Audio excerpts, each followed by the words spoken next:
Qué calor que hace hoy, ¿verdad? Sí, pero qué belleza de calle. Look at that blue building. Era febrero de 2014 y la casa de su madre, esa construcción de paredes que tan a menudo resonaba con risas y gritos, era también el escenario de un adiós que nadie vio venir. Estaban allí, en las escaleras. Jessica, como siempre, tan tranquila, tan segura, le pide a Thalía algo tan insignificante como una mochila. Una mochila que más tarde cargaría con la distancia de la despedida, con el peso de la incertidumbre, con el sello de la fatalidad.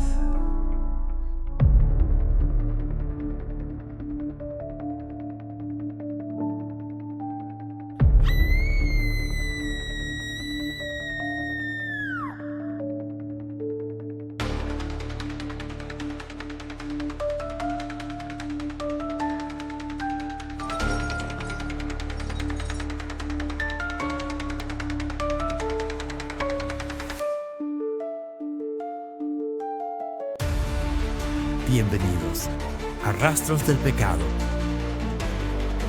La memoria, ese frágil archivo de momentos que el tiempo intenta borrar, se preserva en las sombras del recuerdo.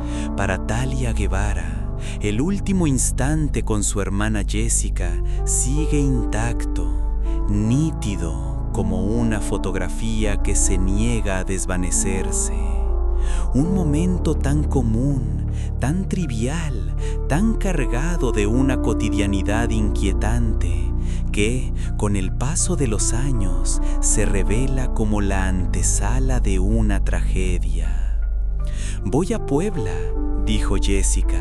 Su tono era sereno, casi mecánico, como si la idea de ir a despedirse de su abuelo, el hombre al que consideraba su verdadero padre, fuera un acto tan sencillo como respirar.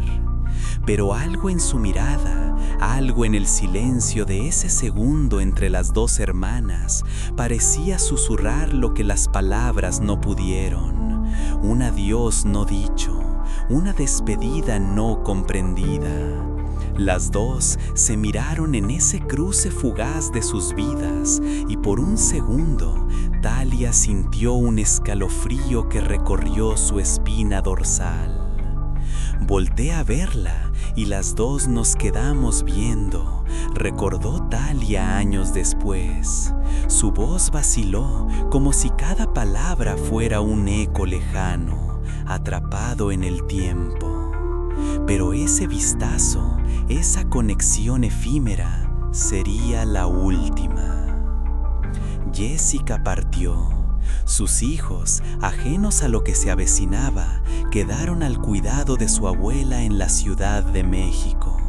Y Thalía se quedó allí, sola, observando la figura de su hermana alejarse.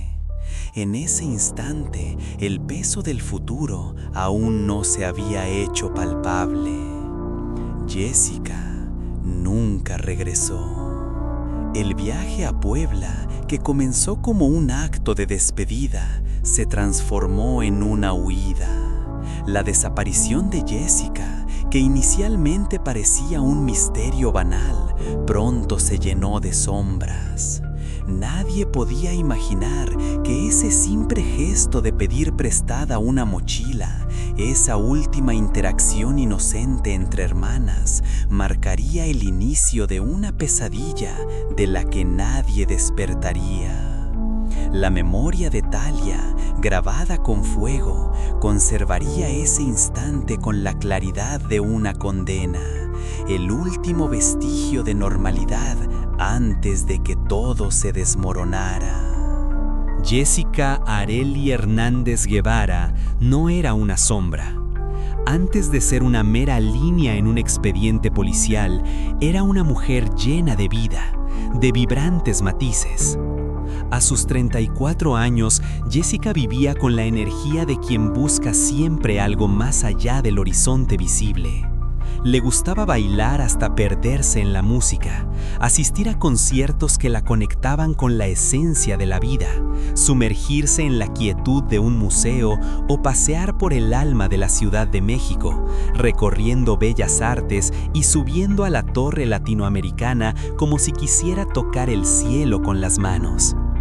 Pero por encima de todo, amaba la naturaleza, el campo, los bosques y algo que parecía ser casi sagrado para ella, las mariposas, símbolos de libertad y transformación. Era madre. Los ojos de Jessica brillaban con la luz de sus hijos, Alan, de 15 años, y Leslie, de 8. Ellos eran su razón, su centro de gravedad. A pesar de las turbulencias de la vida, a pesar de la enorme ciudad que le ofrecía la opresión del caos, Jessica había encontrado un refugio en Yautepec, Morelos, donde se había mudado para buscar tranquilidad. Allí administraba su pequeña papelería y vendía productos por catálogo, todo para sostener a su familia. Pero esa vida tranquila y en apariencia estable se desmoronó. La realidad golpeó con la fuerza de una tormenta. La vida de Jessica estuvo marcada por un trastorno bipolar, una condición que no la definía, pero que la hacía vulnerable, más aún cuando las crisis personales llegaron sin previo aviso. La pérdida de su empleo, el desalojo de la casa que rentaba y el final de su relación con el padre de su hija, todo eso ocurrió a la vez, desterrando cualquier atisbo de paz. La serie de eventos desató un colapso profundo, donde la estabilidad emocional se convirtió en una línea quebrada, marcada por el caos. Pero la familia de Jessica no duda en afirmar algo crucial. Su trastorno no era violento. Era una condición difícil, claro, pero no desbordaba la agresividad ni la ira. En sus peores momentos de crisis, Jessica aún mantenía un ancla firme en su vida, sus hijos. Lo que siempre le hacía volver eran sus hijos, sus hijos, sus hijos, dice Talia, su hermana. Esa devoción maternal la mantenía con los pies en la tierra, sin importar qué tormenta personal tuviera que atravesar. Esta devoción es un elemento clave porque derrumba cualquier intento de creer que Jessica se fue por voluntad propia. Ella nunca habría abandonado a sus hijos y su familia sabía eso con certeza. La desaparición de Jessica no fue un abandono, fue algo más oscuro, algo planeado. Y trágicamente, quienes la arrebataron de su vida probablemente conocían demasiado bien esta faceta de su ser. No vieron su enfermedad como una batalla que debía ser tratada, sino como una grieta que podían explotar, una vulnerabilidad que les permitiría tejer la coartada perfecta para su crimen. El juego de la desaparición comenzó con el conocimiento de sus fragilidades, con la manipulación de su enfermedad como una herramienta para borrar las pistas, para hacerla desaparecer sin dejar rastro. Nadie entendió en ese momento la magnitud de la trampa que se estaba tendiendo, y sin embargo, ese mismo colapso interno, esa vulnerabilidad, se convirtió en la chispa que prendió la mecha de su desdicha. El viaje de Jessica a Puebla parecía a primera vista una cuestión de dolor y despedida. Su abuelo, el hombre que la había criado, estaba por morir, y ella, a pesar de las tensiones familiares y los años de distancia, decidió ir a verlo por última vez. La ciudad de San Pablo Zoquitlán, Puebla, era un lugar cargado de historia, pero también de secretos no contados. Y el hotel en el que se hospedó no era un simple refugio temporal, era una propiedad del abuelo, parte de un patrimonio que pronto caería en disputa. La herencia, que en su momento parecía ser un acto de justicia, se transformó en la chispa que encendería el fuego de la codicia. Cuando el abuelo falleció, Jessica quedó atrapada en un laberinto emocional. durante el mes que pasó en Zoquitlán, se sumió en el duelo, pero también comenzó a recibir señales de que el dolor que experimentaba era solo la capa superficial de una tormenta mucho más oscura.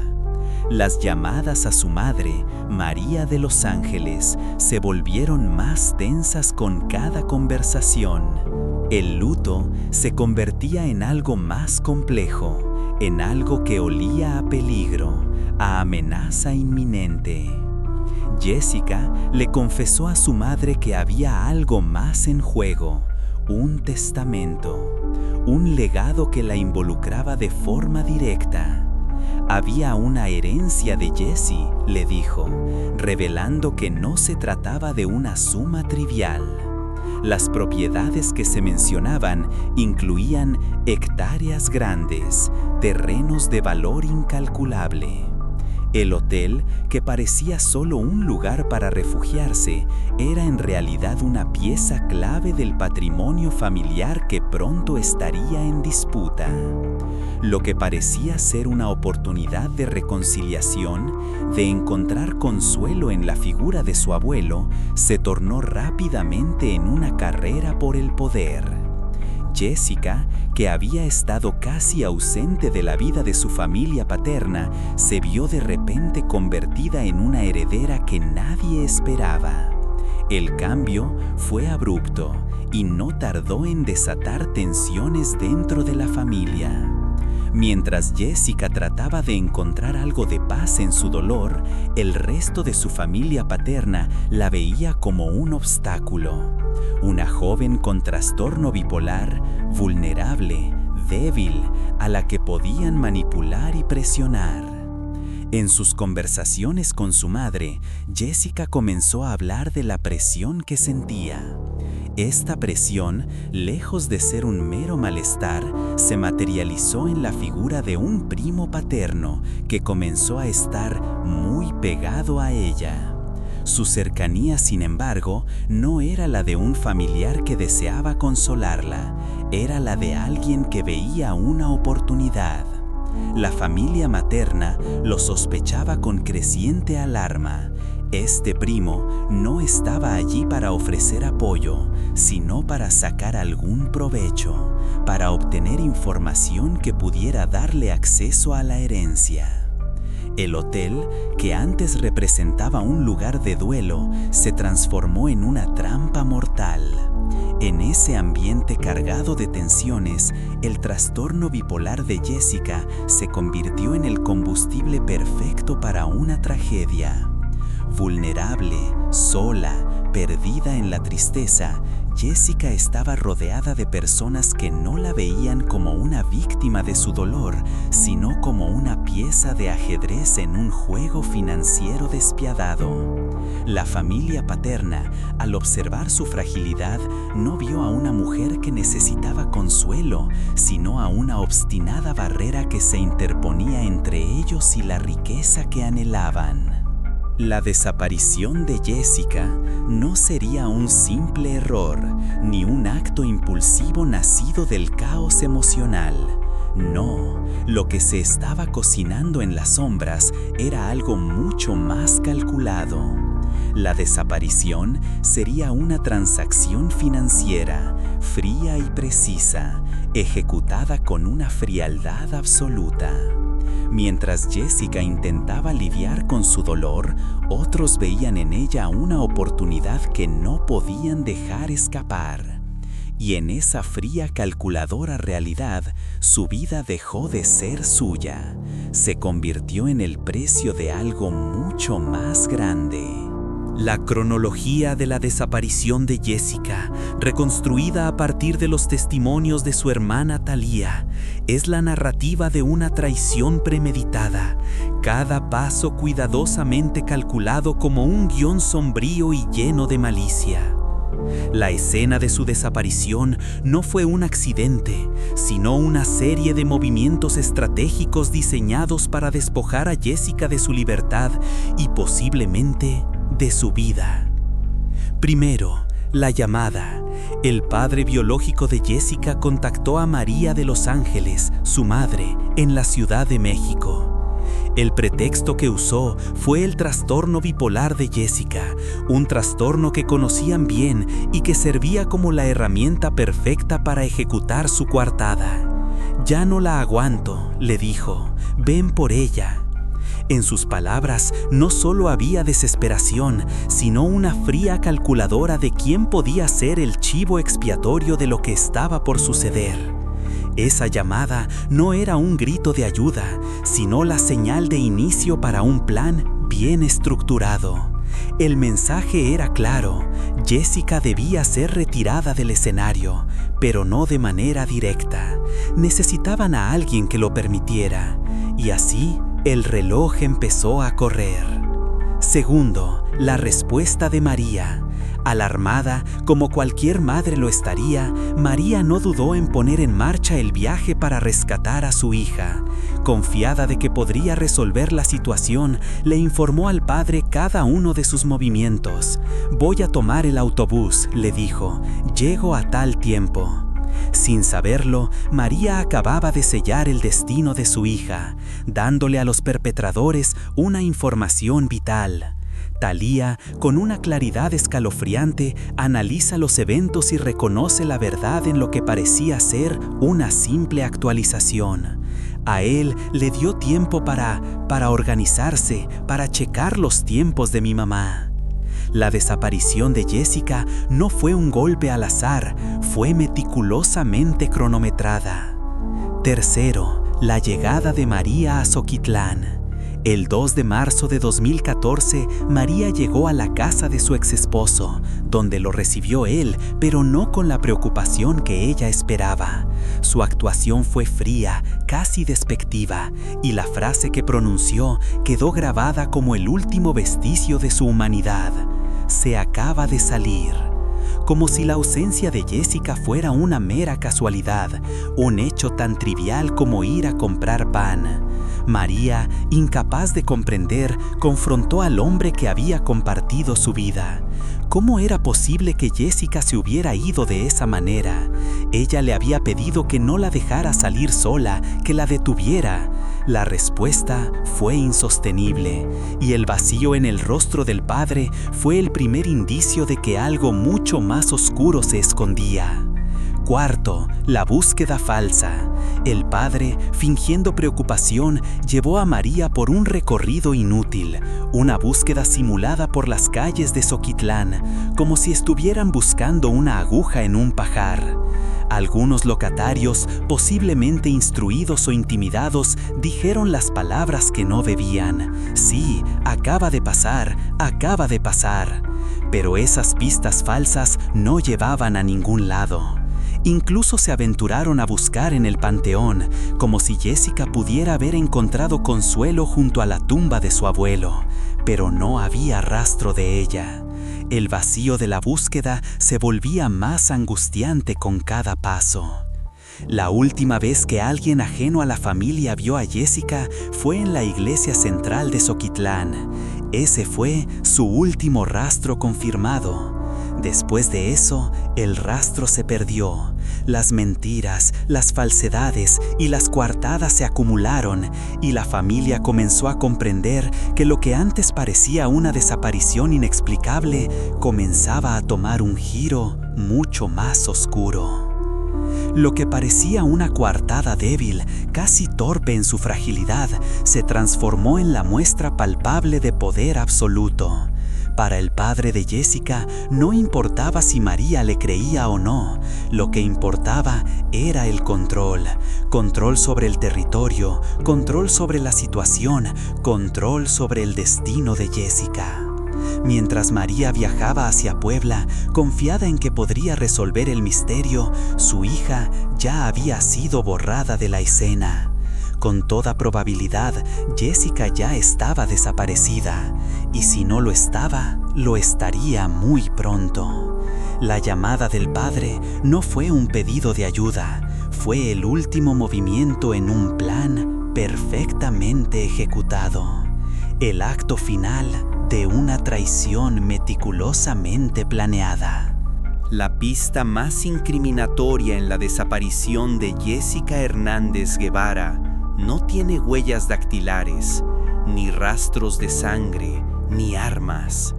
No hay evidencia física que la delate, solo un vacío profundo, un silencio ensordecedor.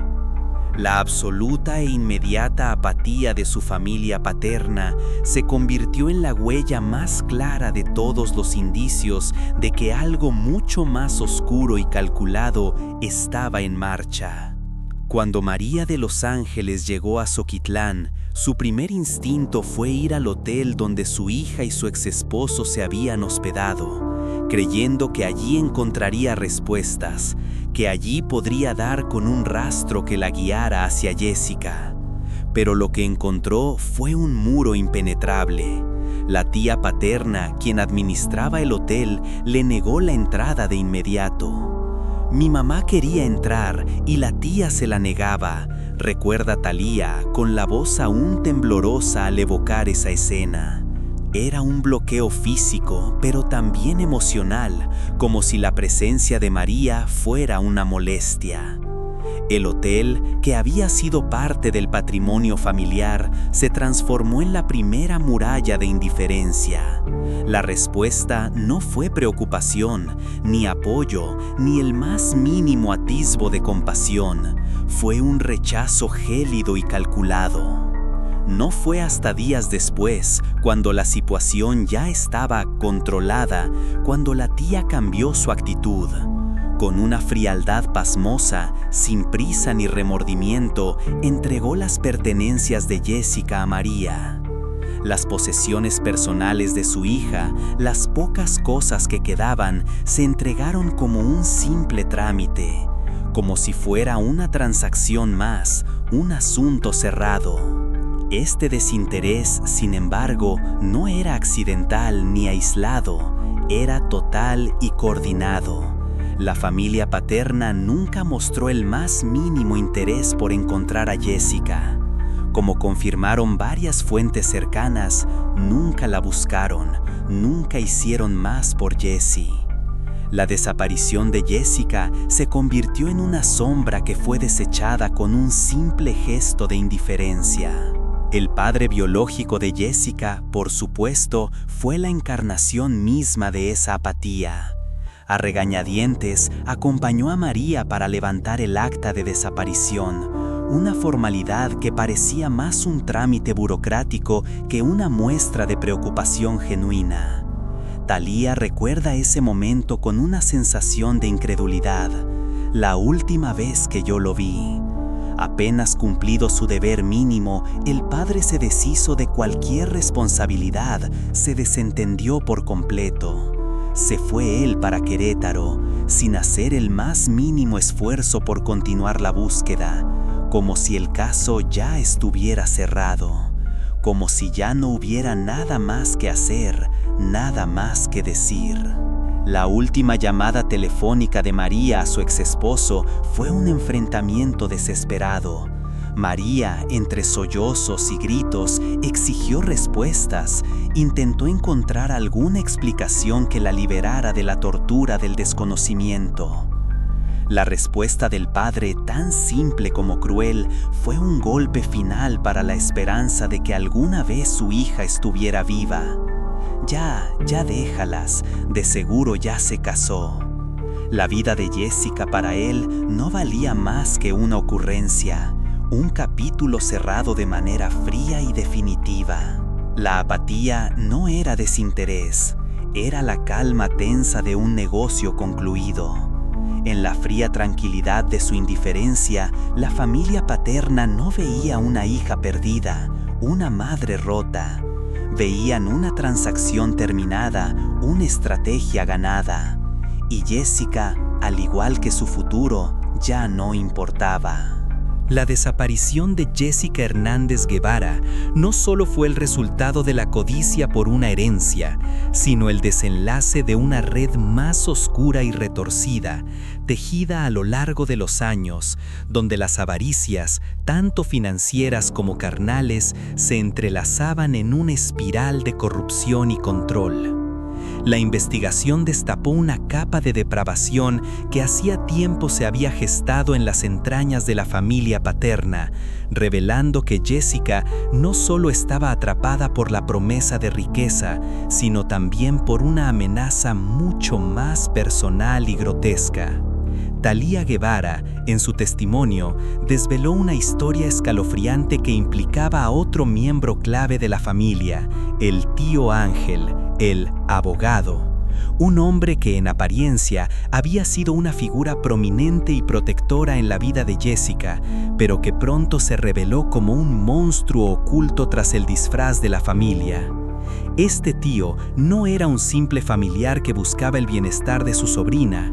Su papel en la vida de Jessica tenía una sombra mucho más oscura. Según el relato de Thalía, Jessica le había contado a su madre que su tío intentó explotar su vulnerabilidad de una manera espantosa. Mi hermana le había comentado a mi mamá que este tío la ofrecía. El tío Ángel había sido una figura central en la vida de Jessica, no solo como tío, sino también como empleador en su despacho. Pero en ese entorno, Jessica se convirtió en víctima de un abuso mucho más profundo. El testimonio de Thalía revela que el tío Ángel no solo era un hombre de negocios, era un depredador. La llevó a ofrecer varias veces a cambio de dinero con sus amigos, relató Thalía, lo que dejaba claro que Jessica se había convertido en un objeto de explotación para su propio familiar. Ella, consciente de la manipulación, rechazó las propuestas de su tío y renunció al trabajo, dejando atrás una experiencia de abuso que, lamentablemente, parecía ser solo la punta del iceberg. Lo que parecía ser un caso aislado de avaricia y corrupción se tornó aún más perturbador después de la desaparición de Jessica. El comportamiento del tío Ángel en los días posteriores fue errático y sus acciones levantaron sospechas sobre su implicación en lo que estaba ocurriendo. En 2 ocasiones fue a buscar a María, la madre de Jessica, a su casa, pero no eran visitas de consuelo. Su actitud sigilosa, casi como un espectro, despertaba más preguntas que respuestas. En una de esas visitas, solo habló con Alan, el hijo de Jessica, y se fue antes de que María regresara. La segunda vez se le vio enfrente de la casa, pero nunca se acercó, como si estuviera evaluando algo, como si midiera el terreno. Su comportamiento parecía el de un hombre atormentado por la culpa, o quizás el de un cómplice que intentaba asegurarse de no dejar huellas. Pero el giro más inquietante llegó años después, cuando Thalía, en su incansable lucha por la verdad, exigió que las autoridades investigaran a los principales sospechosos, el padre biológico y la tía de Jessica. En su indagatoria, Thalía reveló una revelación que parecía sacada de una novela de crimen. El tío Ángel había fallecido. Según la versión oficial, se cayó de la azotea. Esta muerte, tan conveniente como sospechosa, levantó más de una ceja. ¿Cómo podía ser tan casual la caída de un hombre clave en el entramado familiar, uno que había sido testigo crucial de la criminalidad que se gestaba dentro de la familia? ¿Era esta caída de la azotea simplemente un accidente o algo mucho más siniestro? Este giro en los eventos abrió varias posibilidades escalofriantes. ¿Estaban conectados los 2 motivos de la desaparición de Jessica? ¿Era su desaparición una solución tanto para el problema de la herencia como para la mujer que sabía demasiado sobre las actividades del tío Ángel? ¿O fue el tío Ángel, sabiendo demasiado sobre lo que había sucedido con la herencia, un cabo suelto que la familia decidió limpiar? La caída de la azotea resuena como el eco de las purgas mafiosas, un recordatorio de que no solo se trataba de hacer desaparecer a una media hermana vulnerable, sino de silenciar a cualquier miembro de la familia que pudiera poner en peligro la impunidad de los involucrados. La familia paterna, en su frialdad, no solo era capaz de hacer desaparecer a Jessica, sino que también podía eliminar a los suyos con una frialdad calculada, con la seguridad de que no habría consecuencias. Este caso no es una historia de avaricia, es una historia de abuso, corrupción y asesinato. Y mientras la verdad permanece enterrada bajo montañas de mentiras, la familia sigue siendo cómplice de una desaparición que nunca debió haber ocurrido.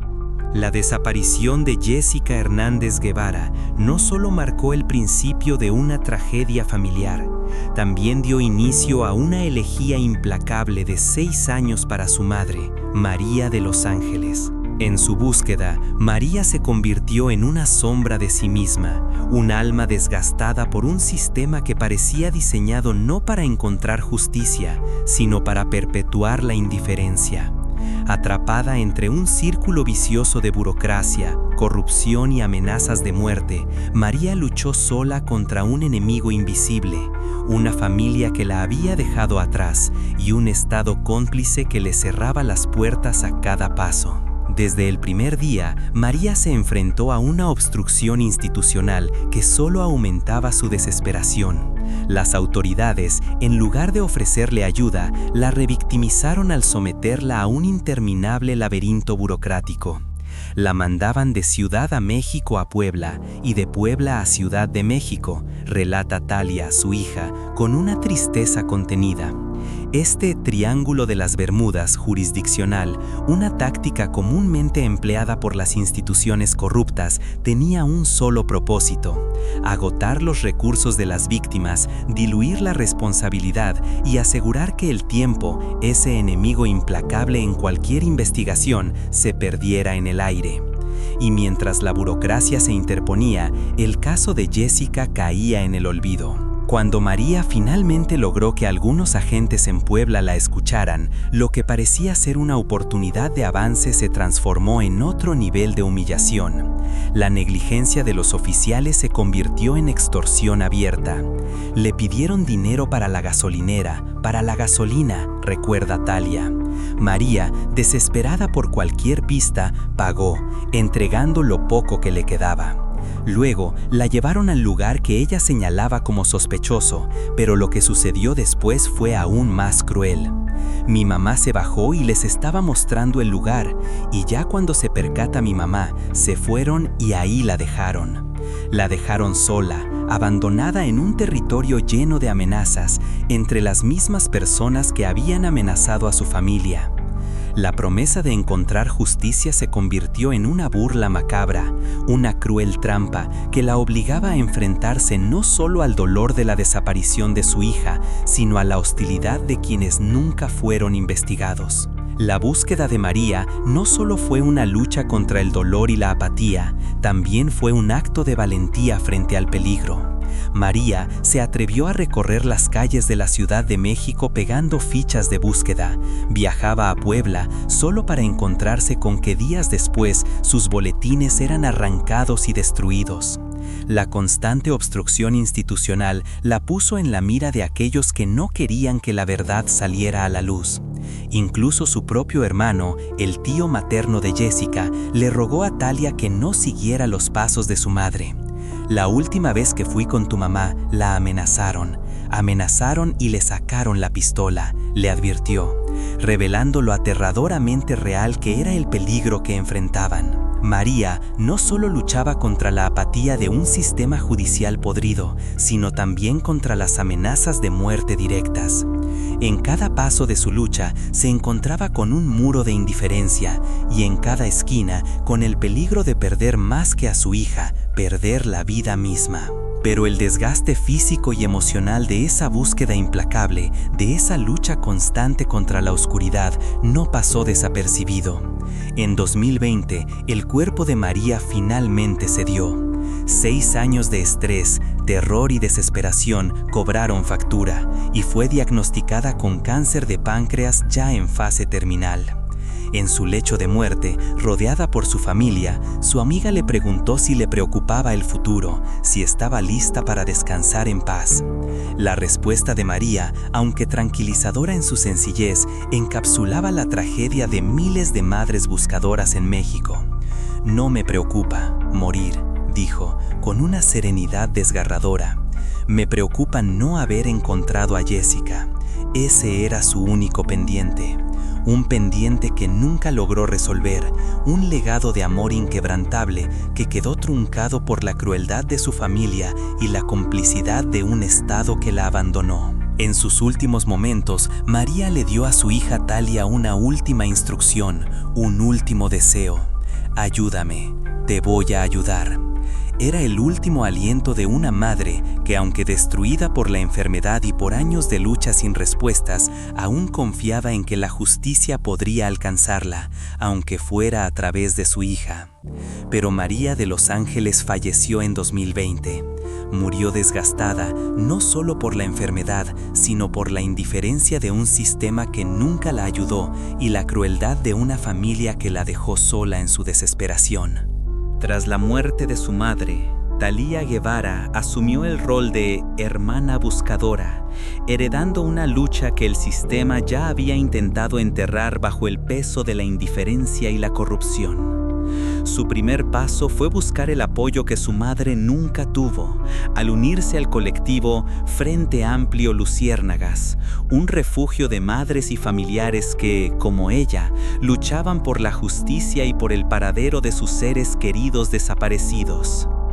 Me siento arropada, dijo Talía, lamentando profundamente que su madre no pudiera haber experimentado ese apoyo durante su propia búsqueda, una amargura que la acompaña mientras retoma el testigo en un camino tan incierto como desgarrador. Con el respaldo de Luciérnagas, Talía se enfrentó a la maquinaria burocrática del Estado y comenzó a descubrir la magnitud real de la obstrucción institucional que había marcado la investigación de Jessica desde el principio. El expediente de su hermana, lejos de ser un archivo organizado y claro, era un caos deliberado, un reflejo del desdén hacia la víctima y su familia. Aquí en Ciudad de México hay 4 reportes que hizo mi mamá, explicó Talía, pero en los 4 ninguno está con la información completa. Ninguno. Uno tiene una cosa, otro tiene otra, o sea, ninguno está bien hecho. La manipulación de los registros, el desorden intencional de los documentos, se convirtió en una táctica para diluir la responsabilidad y retardar cualquier avance real en el caso. Durante años, Talía, junto con el colectivo Luciérnagas, presionó a las autoridades para que unificaran el caso de Jessica, para que siguieran las líneas de investigación más obvias y, sobre todo, para que actuaran con la urgencia que el caso merecía.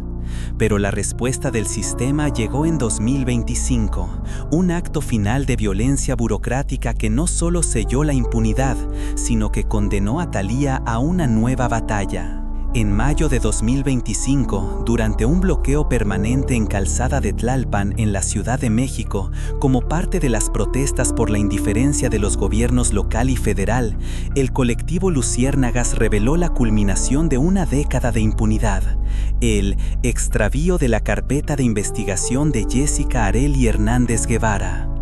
El expediente de Jessica, el único registro oficial de su existencia dentro del sistema de justicia, había desaparecido. Este no fue un simple error administrativo, fue la eliminación deliberada de años de lucha, la prueba irrefutable de que la red de impunidad que protegía a la familia paterna en Zoquitlán no solo llegaba a las calles del pueblo, sino que se extendía a las fiscalías de la capital.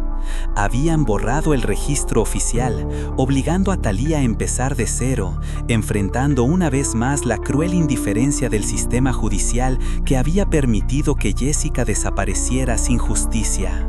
Han pasado 11 años desde la desaparición de Jessica. Hoy Jessica Arely Hernández Guevara, tendría 46 años.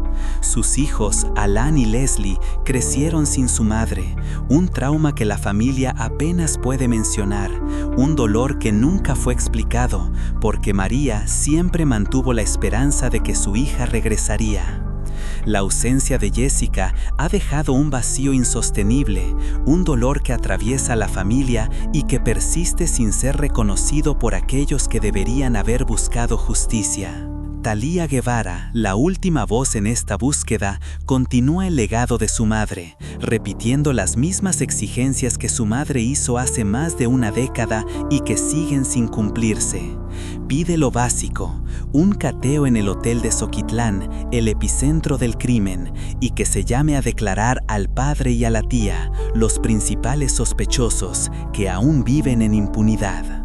Cuando le preguntan si, después de tanto tiempo y tanta obstrucción, aún tiene sentido seguir buscando, su respuesta es la de todas las familias buscadoras, que si todavía tiene caso seguir buscándola, pues sí, no se me perdieron las llaves para dejarlo. El suspenso en este caso ya no es sobre quién lo hizo. La evidencia testimonial apunta de manera abrumadora a la familia paterna, motivada por la herencia y protegida por el ecosistema de cacicazgo en Zoquitlán. El suspenso ahora es si Thalía, la hermana que prestó la mochila para un viaje de ida, sobrevivirá a la maquinaria de impunidad que se tragó a Jessica, que desgastó a María y que ahora, incluso, ha desaparecido el expediente. La búsqueda de Thalía ha trascendido la simple desaparición de una persona, se ha convertido en un acto de resistencia frente a un sistema que no solo ha fallado en traer justicia, sino que ha borrado toda evidencia de la misma. La búsqueda de Thalía es ahora una conversación entre hermanas, una súplica que atraviesa el tiempo y el espacio. Que nunca ha desaparecido y no desaparecerá, le dice Thalía a Jessica, su voz temblorosa pero decidida. No está físicamente, que es diferente. Hay un espacio en nuestro corazón y en el corazón de sus hijos que la seguimos esperando. Su promesa es inquebrantable, como la tenga que encontrar. Le digo a Jess, sí, permíteme encontrarte.